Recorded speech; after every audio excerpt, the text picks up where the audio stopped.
卫福部昨天公布长照2.0新的识别图像。卫福部是表示，未来相关的机构也有中心长照的居家服务员，因的制服拢希望会当有这个图，互民众会当知影，会当认捌。安尼民众总讲有需求，嘛知影倒位会当找到hiệu喘的服务。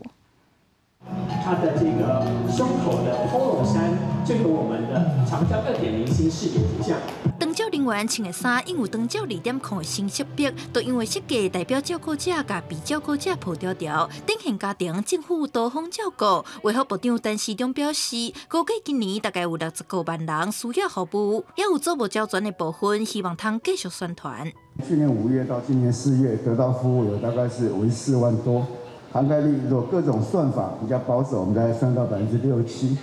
好，那还有一部分没有用的，大家都知道，这是未来我们要努力几个。让长照服务机构都能够带着这样的识别呢，跟社会大众宣导我们照顾服务员的一个专业。 卫福部除了公布2.0的新识别图像，嘛特别伫市府转运站设立长照2.0的静态卫教展览，予长照需求的民众自我评估，这个资讯嘛伫中南部来展出，希望予民众了解有多一寡长照服务的资源。我们也后续会把我们设计的这个新的 logo 去做这个商标注册。目前特约单位其实已经有